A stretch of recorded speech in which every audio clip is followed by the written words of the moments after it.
नमस्कार, आप देख रहे हैं हमारा खास शो इकोनॉमी टुडे। 106 के पार पहुंच गया है डॉलर का इंडेक्स। 10 महीने की ऊंचाई पर है ये और कच्चे तेल में एक रिबाउंड देखा जा रहा है। सोना 5 हफ्ते के निचले स्तर पर। बेस मेटल्स की अगर हम बात करें तो वहां पर गिरावट गहरा रही है। कमजोर डेटा की वजह से जो अमेरिकी बाजार का मूड है वो थोड़ा बिगड़ा हुआ है। 3.5 महीनों के निचले स्तर पर, इसीलिए हमने डाउ जोन्स को फिसलते हुए देखा। अगर हम भारतीय शेयर बाजार की बात करें तो आज जोरदार उतार चढ़ाव देखने को मिल सकता है, क्योंकि 2 दिन एक दायरे में कारोबार होता हुआ नजर आया। चीन का जो इंडस्ट्रियल डेटा है और ऑस्ट्रेलिया के महंगाई के आंकड़ों की वजह से एशियाई बाजारों में भी बिकवाली नजर आ रही है। और कल के कारोबारी सत्र में जो सेक्टोरल इंडेक्स रहे उसमें ऑटो, एफएमसीजी, मेटल और रियलिटी सेक्टर में तेजी थी, लेकिन वहीं पर banking, financial services, IT, PSU bank और प्राइवेट सेक्टर में गिरावट देखने को मिली। तो इन सभी खबरों पर रहेगी हमारी नजर। मैं हूं आंचल गुलाटी गुंबर, लेकिन सबसे पहले आर्थिक जगत की सुर्खियां समेटे क्या है हमारी टॉप लाइंस, एक निगाह उन पर डालते हैं। वस्तु एवं सेवा कर यानी कि जीएसटी परिषद की जो अगली बैठक है वो 7 अक्टूबर को है। इस बैठक में ऑनलाइन गेमिंग पर 28% जीएसटी लागू करने की चर्चा पर भी आसार नजर आ रहे हैं। तो इस खबर को हम ट्रैक कर रहे हैं आपके लिए। आज दूसरी टॉप लाइन पर निगाह डालते हैं। सीबीडीटी जो है वो अब गैर सूचीबद्ध जो स्टार्टअप्स है उनके लिए जो एंजल टैक्स है उसके नियमों में अब ढील देगा। बोर्ड ने जो परिवर्तनीय तरजीह है उनके शेयर्स के लिए 10% सेफ हार्बर का भी विस्तार किया है। तीसरी टॉप लाइन सेबी से जुड़ी हुई। डीमैट अकाउंट में नॉमिनी ऐड करने की जो आखिरी तारीख है उसे बढ़ाया गया है। वो अब 30 दिसंबर 2023 तक ऐड कर सकेंगे इसे हम, और ये सेबी ने नया सर्कुलर जारी किया है। और आखिरी जो कारोबारी सत्र की खबर है वो आ रही है शेयर बाजार से। यहाँ पर बाजार जो है वो गिरावट के साथ खुलते हुए नजर आए हैं। भारतीय शेयर बाजार गिरावट के साथ यहाँ पर भारतीय शेयर बाजार की वो शुरुआत है वो ये तीसरा कारोबारी सत्र है। 2 कारोबारी सत्र हमने देखे, दायरे में कारोबार होता हुआ नजर आया। सपाट बंद हुए थे कल भारतीय शेयर बाजार, लेकिन आज शुरुआत लाल निशान के साथ। तो ये थी टॉप लाइंस जो हम आपके लिए समेट कर लेकर आए हैं आज। और अब रुख कर लेते हैं एक बार टॉप लाइंस के बाद कि गिफ्ट निफ्टी किस तरफ इशारा करता हुआ नजर आ रहा है। देखिए, हमने जिस तरह से आकलन लगाया था 19,730 का लेवल है, बहुत सपाट कारोबार होता हुआ नजर आ रहा है। खास तौर पर वजह क्या है कि जो इंडस्ट्रियल डेटा है ऑस्ट्रेलियन बाजार का, साथ ही साथ चीन जिस तरह से वहां पर बाजार दबाव के साथ कारोबार करते हुए नजर आ रहे हैं, कई डेटा वहां पर आज आने वाले हैं। खास तौर पर नौकरियों से जुड़े हुए वहां पर किस लिहाज से भारतीय बाजार उसको क्यूज को कैसे फॉलो करते हैं ये देखते हैं। देखिए, सेंसेक्स का ओपनिंग जो है वो सपाट नजर आ रहा है। 19 अंकों का दबाव है 65,925 पर। हालांकि ये कैंडलस्टिक फॉर्मेशन कर हमने होते हुए देखिए, अगर टेक्निकल्स पर नजर डालें निफ्टी के, लेकिन जो ओपनिंग इंडिकेटर्स हैं जो इस पर ओपन हुआ था वो दबाव की तरफ इशारा कर रहे हैं। निफ्टी भी इन्हीं क्यूज को फॉलो करता हुआ 19,620 का लेवल है। 44 अंकों की गिरावट के साथ निफ्टी भी नजर आ रहा है। हालांकि बाजार को सपोर्ट करने का काम कई सेक्टोरल इंडाइसेस ने किया, लेकिन यहाँ पर अभी बिकवाली जो है वो हावी होती हुई नजर आ रही है। एक मार्केट का अपडेट देखते हैं कि इस वक्त मार्केट का जो अपडेट है, करंट सिनेरियो क्या है। करंट सिनेरियो देखिए आप, बाजार इस वक्त दबाव के साथ कारोबार करता 65,717 का लेवल, 227 अंकों की गिरावट। निफ्टी 19,604। वहीं बैंक निफ्टी भी गिरावट के साथ कारोबार करता हुआ नजर आ रहा है, क्योंकि वजह यहाँ पर साफ है। एशियाई बाजारों के जो मिले जुले क्यूज हैं और डाउ जिस तरह से गिरावट के साथ बंद हुआ अमेरिकी बाजार, उसका असर भारतीय बाजारों पर भी पड़ रहा है। एक रुख, कौन से वो स्टॉक्स हैं जो चार्ट पर लीड कर रहे हैं। देखिए, एलएनटी चार्ट को लीड करता है, पावर ग्रिड, इंडसइंड बैंक, अल्ट्रा सेमको, सन फार्मा। एक मिक्स्ड बैग है जिसमें हम फार्मा सेक्टर के एक स्टॉक को देख रहे हैं, बैंकिंग की बात कर रहे हैं, पावर स्टॉक्स की बात कर रहे हैं। तमाम ये इस तरह का बैग जिन्होंने कल भी मार्केट को सपोर्ट करने की कोशिश की थी। अब उन स्टॉक्स पर एक नजर जो लूजर्स का पैक है। लूजर्स का पैक किस तरह से काम करता हुआ, यहाँ पर बजाज फाइनेंस लीड करता हुआ चार्ट को, Tata steel, HDFC bank, Bajaj Finserv, Nestle India FMCG की कंपनी, साथ ही साथ फाइनेंशियल सर्विस से जुड़े 2 स्टॉक्स यहाँ पर बाजार पर दबाव बनाते हुए नजर आ रहे हैं। एक रुख देखते हैं कि अमेरिकी बाजार किस तरफ इशारा करते हुए। अमेरिकी बाजारों में सबसे ज़्यादा जो दबाव है वो आईटी स्टॉक्स में देखा गया। अभी डाउ सपाट बंद हुआ था, लेकिन S&P 500 और नैस्डैक में गिरावट देखी जा रही है, क्योंकि जिस तरह से फेड ने ये अंदेशा जताया है आने वाले समय में कि वो कहीं ना कहीं ब्याज दरों को बढ़ा सकता है, उससे बाजार अभी उबर नहीं पाया। और इसके उलट अगर हम यूरोपियन बाजारों पर नजर डालें तो वहां कहानी क्या है कि आज अगस्त का डेटा आने वाला है ऑस्ट्रेलिया का, और यूरोपियन बैंक क्या अपनी जो रेट्स हैं उनको विदहोल्ड करेगा या बढ़ाएगा। उसके बाद अब देखिए यूरोपीय बाजारों में भी सपाट सा कारोबार होता हुआ ये बंद हुए। एशियाई बाजार किस तरफ इशारा करते हुए नजर आ रहे हैं, उन पर एक क्यू ले लेते हैं। वहां पर भी सुबह हमने देखा था जो शुरुआती ट्रेंड था वो दबाव का था, उसी को फॉलो करते जापानी बाजार में कई यहाँ गिरावट, हैंगसेंग में मामूली बढ़त और कॉस्पी भी सपाट एक दायरे के साथ कारोबार करता हुआ नजर आ रहा है। एक नजर अब कमोडिटी मार्केट पर भी ले लेते हैं कि क्रूड ऑयल, क्योंकि क्रूड एक रिबाउंड मारता हुआ हमें नजर आया। क्रूड इस वक्त $94 प्रति बैरल के आसपास कारोबार करता हुआ नजर आ रहा है।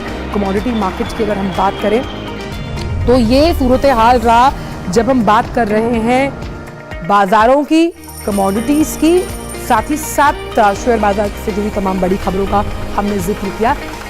इन फोकस में क्या कुछ खास है, बहुत इंटरेस्टिंग होने वाला है, वो हम आपको बताएंगे, लेकिन फिलहाल वक्त एक छोटे से ब्रेक का है इकॉनमी टुडे में। बहुत हार्ड वर्क करते हो, मेरी तरह स्मार्ट वर्क करो। क्यों? लॉटरी लगी है? लॉटरी समझो, शेयर मार्केट की एक मस्त स्कीम में इन्वेस्ट कर रहा हूँ, गारंटीड हाई रिटर्न्स आएंगे। आपके गारंटीड हाई रिटर्न्स कोई करण अर्जुन नहीं है जो जरूर आएंगे? मतलब? बाबा, शेयर मार्केट में जोखिम होता है, कोई भी गारंटीड हाई रिटर्न्स का वादा नहीं कर सकता, ये गैर कानूनी है। अच्छा? हाँ। सोच कर समझ कर इन्वेस्ट कर। ब्रेक के बाद सभी का स्वागत, और अब बात करते हैं इकॉनमी टुडे में आज के फोकस से जुड़ी हुई।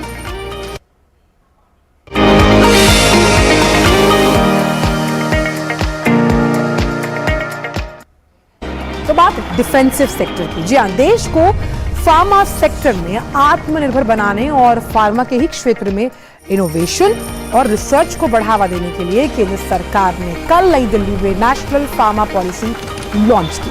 केंद्रीय उर्वरक और रसायन मंत्री डॉक्टर मनसुख मांडविया ने इस पॉलिसी को लॉन्च किया। साथ ही फार्मा सेक्टर में दवा के शोध और इनोवेशन को बढ़ावा देने वाली योजना की भी शुरुआत की गई। इस योजना के तहत दुर्लभ बीमारियों सहित भारत में जन स्वास्थ्य के लिए चुनौती बनी बीमारियों के इलाज पर भी शोध हो पाएगा।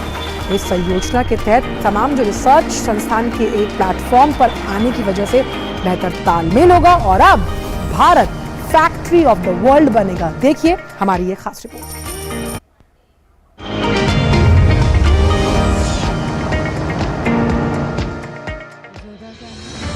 फार्मा सेक्टर में एक नए युग की शुरुआत हुई है।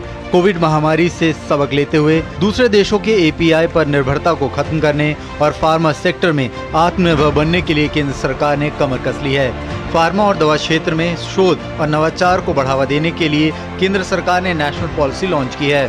साथ ही एक नई योजना भी लाई है। नई दिल्ली में केंद्रीय उर्वरक एवं रसायन मंत्री डॉक्टर मनसुख मांडविया ने नेशनल फार्मा पॉलिसी लॉन्च की है। नई स्कीम में फार्मा सेक्टर में रिसर्च और इनोवेशन के साथ आत्मनिर्भर बनने और दवाओं के भारत में ही खोज पर जोर रहेगा।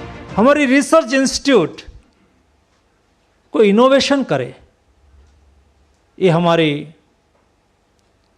रिसर्च और इनोवेशन मैट्रिक्स स्कीम का एक पार्ट है।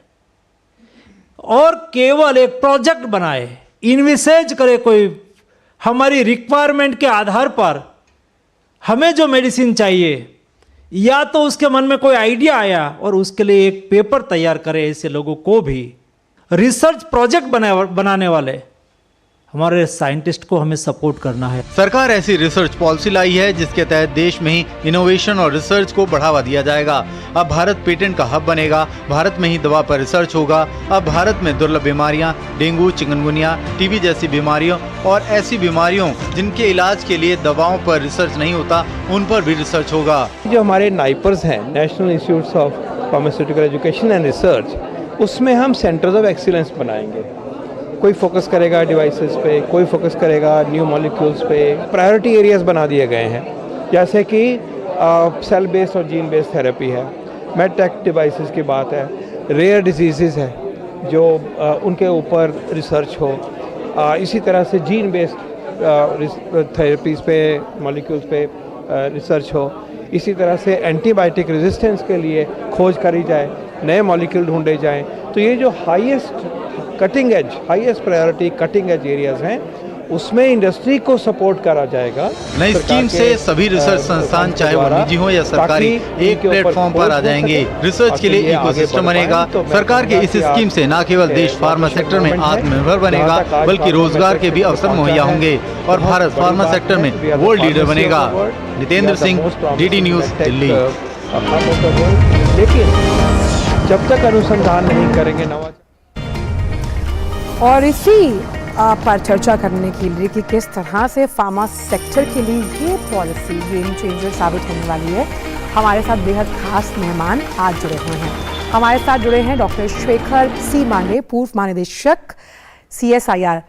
डॉक्टर शेखर, आपका बहुत बहुत स्वागत है हमारे इस खास शो पर। बहुत बहुत शुक्रिया अपना कीमती समय निकालकर इस शो पर जुड़ने के लिए।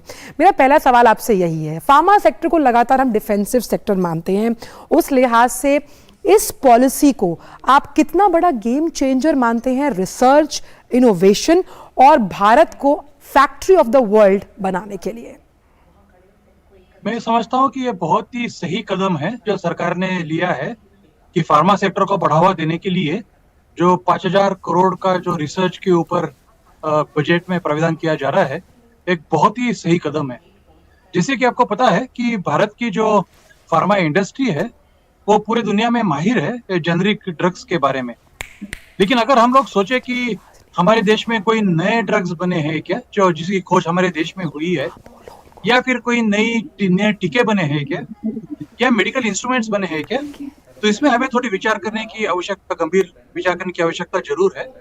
और इस विचार के और ही ये जो सरकार ने नया कदम लिया है, इसको बढ़ावा देने का 5,000 करोड़ रुपयों का, ये एक बहुत ही सही कदम है। मैं मानता हूं कि ये सही में एक गेम चेंजर होगा।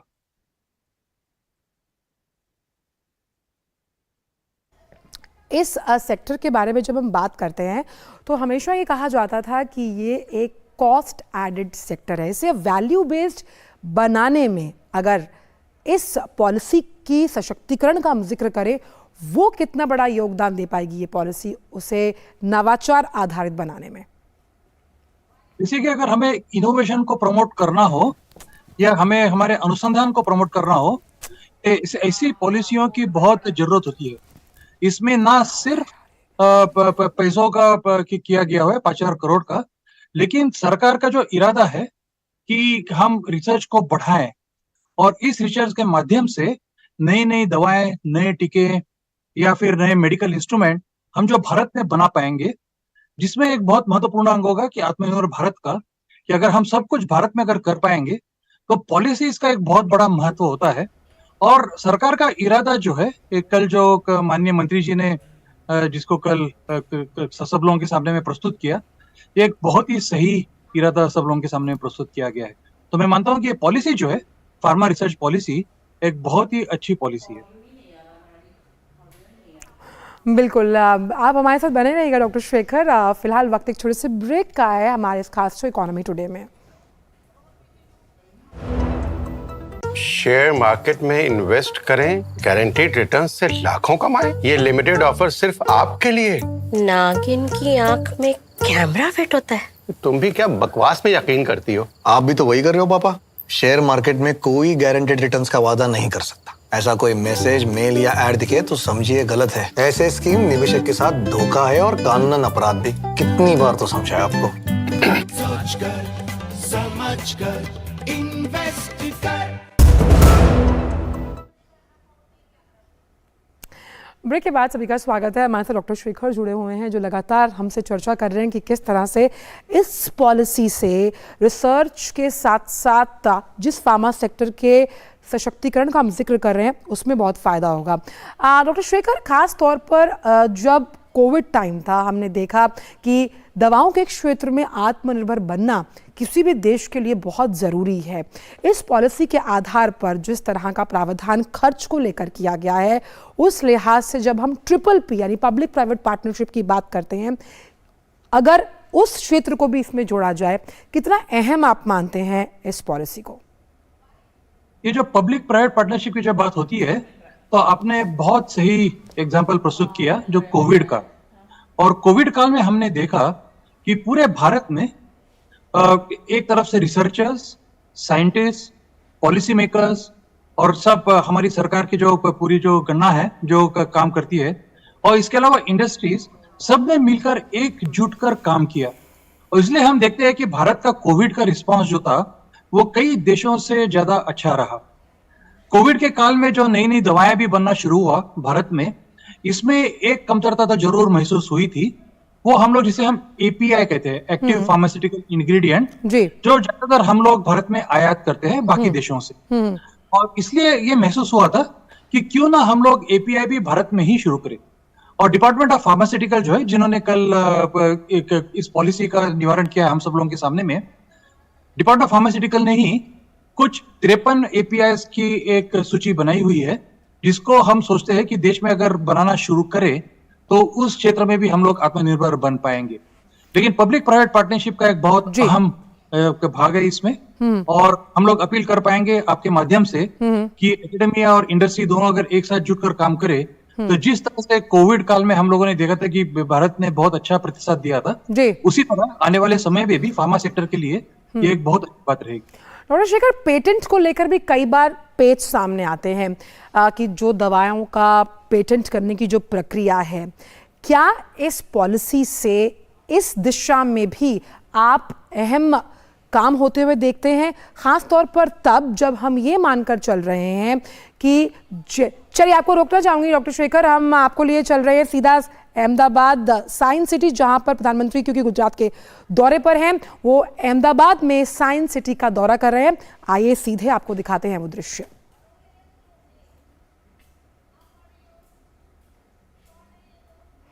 तो आप देख सकते हैं तस्वीरें, जो साइंस सिटी है उसका दौरा कर रहे हैं। अहमदाबाद में जो साइंस सिटी है, प्रधानमंत्री नरेंद्र मोदी गुजरात के दौरे पर हैं प्रधानमंत्री, और साइंस सिटी में तमाम लगातार हम ये चर्चा करते हैं, इनोवेशंस की आप बात कर रहे हैं, ये रोबोट्स हैं, जब आर्टिफिशियल इंटेलिजेंस जो कि इंडस्ट्रियल रेवोल्यूशन के लिए क्रांति है उसका जिक्र हम करें, और आर्टिफिशियल इंटेलिजेंस आने वाला फ्यूचर है जिसका जिक्र प्रधानमंत्री कई स्तरों पर कर चुके हैं। आप इस साइंस सिटी में उस लिहाज से देख पा रहे हैं वो तमाम नए इनोवेशंस जो रिसर्च और डेवलपमेंट के माध्यम से हमारे बीच आए हैं। तो प्रधानमंत्री ने साइंस सिटी में स्थित ये जो नेचर पार्क है उसका दौरा किया है। प्रधानमंत्री का ये गुजरात दौरा है, तो साइंस सिटी में स्थित इस नेचर पार्क का दौरा किया है प्रधानमंत्री ने, जो यहाँ पर तमाम नए तरीके के इनोवेशंस हैं, नवाचार हैं, जो नवोन्मेष किए गए हैं, उसका एक जायजा लेते हुए प्रधानमंत्री यहाँ पर नजर आ रहे हैं। और जब भी बात होती है विज्ञान की, साइंस की और टेक्नोलॉजी ट्रांसफर की, ये बहुत अहम है प्रधानमंत्री के लिए। कई वैश्विक मंचों पर प्रधानमंत्री टेक्नोलॉजी ट्रांसफर का जिक्र कर चुके हैं कि किस तरह से प्रौद्योगिकी, नवाचार, नवोन्मेष के स्तर पर इस क्षेत्र में अहम काम होना जरूरी है, क्योंकि यही आपकी आर्थिक प्रगति को बल देता है। और जिस अमृतकाल का हम जिक्र कर रहे हैं, जो संकल्प से सिद्धि लेकर हम तमाम वैश्विक परिस्थितियों में भारत के कद को ऊंचा होते हुए देखते हैं, उसी में से सबसे अहम सेक्टर है ये वाइब्रेंट गुजरात ग्लोबल समिट में प्रधानमंत्री हिस्सा लेने के लिए गुजरात दौरे पर हैं, और वो साइंस सिटी स्थित नेचर पार्क का उन्होंने दौरा किया है। उस लिहाज से खास तौर पर जब हम बात करते हैं कि इनोवेशन और technology go hand in hand, और इसीलिए ये दृश्य बहुत ज़्यादा ज़रूरी हो जाते हैं, क्योंकि ग्लोबल समिट यानी गुजरात के ग्लोबल समिट को 20 वर्ष पूरे हो रहे हैं, तो उस लिहाज से ये बहुत अहम है। तो गुजरात की साइंस सिटी में स्थित नेचर पार्क का दौरा किया है प्रधानमंत्री ने, जिनकी सीधी तस्वीरें आप देख पा रहे हैं डीडी न्यूज़ के मंच के माध्यम से। नेचर पार्क का जायजा प्रधानमंत्री ने लिया।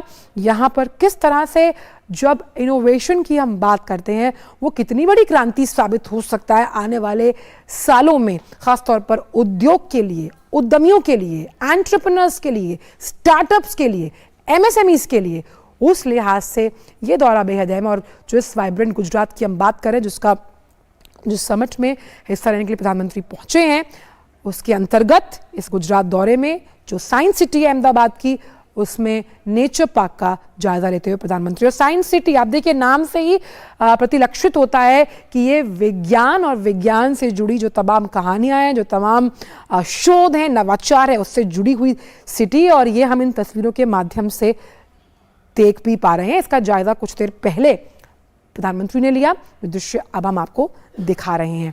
और इनोवेशन का जब भी प्रधानमंत्री जिक्र करते हैं, हमने कई वैश्विक मंचों पर, कई वैश्विक सम्मेलनों में प्रधानमंत्री का लगाव खास तौर पर इनोवेशन के प्रति देखा है कि कोई भी नई चीज़ को सीखना, उसे इवॉल्व करना, उसे तमाम सेक्टर्स में शामिल करने के लिए जो कोशिश है, जो कवायद है, वो हमेशा सरकार की रहती है।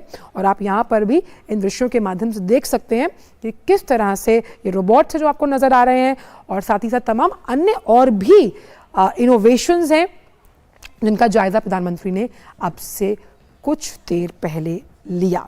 तो ये वो तस्वीरें हैं जो हम आपको दिखा रहे हैं। Science city Ahmedabad, nature park का जायजा लिया प्रधानमंत्री ने। गुजरात दौरे पर है प्रधानमंत्री, और उस लिहाज से जो वाइब्रेंट गुजरात ग्लोबल समिट, उसके 20 साल पूरे हो रहे हैं, उसके उपलक्ष्य में प्रधानमंत्री गुजरात दौरे पर पहुंचे हैं। तो हम बात कर रहे थे फार्मा पॉलिसी को लेकर। इसी से जुड़ी एक और खबर हम आपको बता देते हैं। हालांकि हमारे साथ गेस्ट कुछ वक्त के लिए जुड़े, हम उनका भी धन्यवाद करते हैं। तो देश भर के विश्वविद्यालयों में अनुसंधान को वित्त पोषित करने के लिए पिछले दिनों संसद से पारित हुए अनुसंधान नेशनल रिसर्च फाउंडेशन विधेयक 2023 को लेकर सरकार के प्रधान वैज्ञानिक सलाहकार अजय कुमार सूद का कहना है कि अनुसंधान राष्ट्रीय रिसर्च बिल 2023 भारत के विज्ञान और नवाचार की दुनिया में एक महत्वपूर्ण कदम है। इससे विज्ञान के अनुसंधान को बढ़ावा मिलेगा। आइए सुनते हैं। राष्ट्रीय अनुसंधान फाउंडेशन का जो बिल अभी आया है, ये भारत के विज्ञान और नवाचार की दुनिया में एक बहुत महत्वपूर्ण कदम है। इस बिल का पर्पस या जो महत्व इसलिए है कि हम किस तरह से हमारे अपने विज्ञान में जो हम अनुसंधान कर रहे हैं और उसके जो आउटकम आते हैं वो कैसे देश को आगे बढ़ा सकते हैं। इसमें हमने 2 या 3 अगर आप मेन मुद्दे रखें, वो है, पहला तो ये है किसी तरह इसको हम ज़्यादा लोगों तक ले जाए, और दूसरा ये है कि कैसे हम इसमें एक तालमेल बिठा पाएँ ताकि जो रिसर्च है, जो हमारी अनुसंधान है, इसका पूरा टोटलिटी में कैसे हो। और तीसरा है कि हम कैसे हमारी जो गवर्नमेंट फंडिंग है उसको, जो हमारे प्राइवेट फंडिंग है, उसको हम कैसे लाएं सिनर्जी में।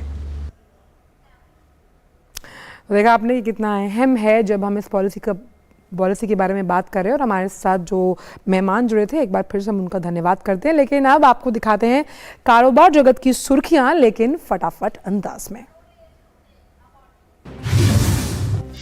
वस्तु एवं सेवा कर यानी जीएसटी परिषद की अगली बैठक 7 अक्टूबर को होगी। इस बैठक में ऑनलाइन गेमिंग पर 28% जीएसटी लागू करने से जुड़े तौर तरीकों पर चर्चा करने समेत कई लंबित मुद्दों पर चर्चा होने के आसार हैं।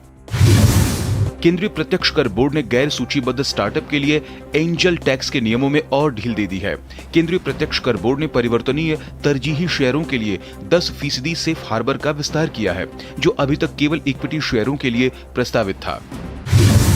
रेमिशन of duties and tax on export products यानी रोड टेप स्कीम अब 30 जून 2024 तक जारी रहेगी, जो इस साल 30 सितंबर को खत्म हो रही थी। बता दें कि इस स्कीम के तहत निर्यात किए जाने वाले आइटम के निर्माण के दौरान लगने वाले विभिन्न प्रकार के शुल्क व टैक्स को सरकार निर्यातकों को वापस कर देती है। यूपीआई लोगों के बीच डिजिटल पेमेंट का पसंदीदा माध्यम बनता जा रहा है। वर्ल्ड लाइन की एक रिपोर्ट के मुताबिक जनवरी 2018 में यूपीआई ट्रांजैक्शन की संख्या 151 मिलियन थी, जो जून 2023 में बढ़कर 9.3 बिलियन तक पहुंच गई थी। इसके पीछे ग्राहकों से दुकानदारों को किए जाने वाले लेनदेन में आई तेजी की अहम भूमिका रही है। केंद्र सरकार ने आरबीआई के deputy governor M Rajeshwar Rao का कार्यकाल 1 साल के लिए बढ़ा दिया है। एम राजेश्वर राव को 9 अक्टूबर 2023 से अगले आदेश तक जो भी पहले हो 1 साल की अवधि के लिए भारतीय रिजर्व बैंक के डिप्टी गवर्नर के रूप में फिर से नियुक्त किया है। शेयर बाजार नियामक यानी सेबी ने डीमैट अकाउंट में नॉमिनी के जोड़ने की आखिरी तारीख को आगे बढ़ा दिया है। सेबी ने मौजूदा डीमैट खाता धारकों के लिए नॉमिनी का विकल्प प्रदान करने या फिर नॉमिनी को न रखने की समय सीमा को 3 महीने बढ़ाकर 31 दिसंबर तक करने की घोषणा की है। अंतर्राष्ट्रीय बाजार में कच्चे तेल की कीमतों के बढ़ने का सिलसिला जारी है। आज ब्रेंट क्रूड ऑयल $94 प्रति बैरल से ऊपर कारोबार कर रहा है। 2000 के नोट को वापस लौटाने की अंतिम तिथि 30 सितंबर है। लोगों के पास इसे लौटाने या बैंक में जमा करने के लिए केवल 4 दिन का समय बाकी रह गया है। बता दें कि 1 सितंबर तक बैंकों के पास लगभग 93% 2000 के नोट वापस आ चुके हैं। तो आज के इकोनॉमी टुडे में इतना ही। आपसे कल फिर मुलाकात होगी एक नए फोकस के साथ और साथ ही साथ जानेंगे सूरत हाल तमाम शेयर बाजारों का। लेकिन तब तक के लिए मुझे और मेरी पूरी टीम को दीजिए इजाजत। मुस्कुराते रहिए, सशक्त रहिए।